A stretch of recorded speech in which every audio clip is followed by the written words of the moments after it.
உமது மாட்சியின் பேரொளியை சுடர்ந்திடச் செய்தீரே.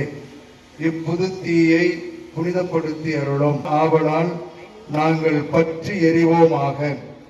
அதனால் தூய்மையான உள்ளத்தோடு முடிவில்லா நேரங்கள் அவருடையன,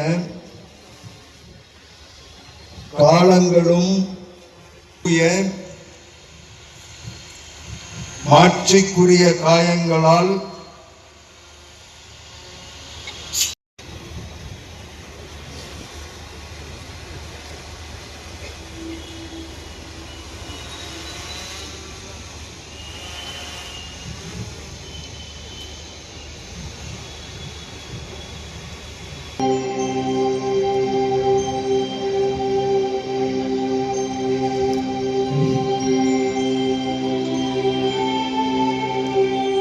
கிறிஸ்துவின் ஒளிதோ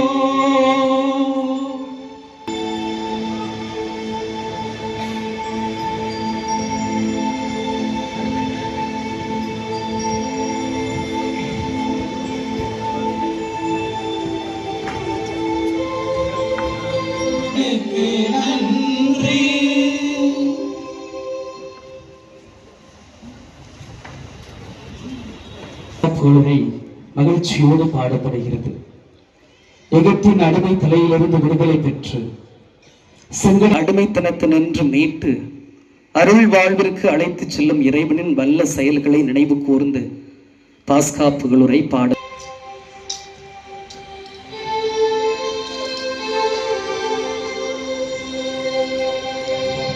பெருமகிழ்ச்சி பொங்குவதாக. மாபெரும் மன்னரது வெற்றிக்கா முடிவில்லா மன்னரது பேரொளியா உலகெல்லாம் மீட்பார் என்றும் இறுதியாக தன் திருமகனை நமக்கு மீட்பராக அனுப்பினார் என்றும் நாம் சிந்திப்போம். மேலும் விடுதலை அளிக்கும் இந்த பாஸ்கா நிகழ்வினால் மீட்பின் நிறைவுக்கு நம் இறைவன் நம்மை விட்டு செல்வாராக. ஆழத்தின் மீது இருள் பரவி இருந்தது. நீர் திரளின் மேல் கடவுளின் ஆவி அசைந்தாடி கொண்டிருந்தது.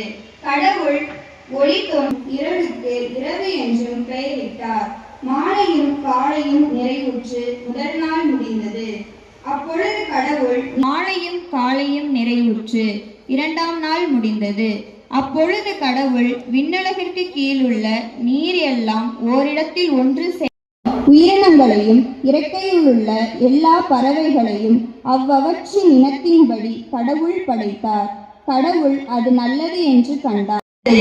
நிலத்தில் ஊர்வன யாவற்றையும் ஆளட்டும் என்றார். கடவுள் தம் உருவில் மானிடரை படைத்தார். கடவுளின் உருவிலேயே அவர்களை படைத்தார். பல மரங்கள் அனைத்தையும் உங்களுக்கு நான் கொடுத்துள்ளேன். இவை உங்களுக்கு உணவாகட்டும். எல்லா காட்டு விலங்குகள், வானத்து பறவைகள்,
அறையப்பட்டிருக்கிறது.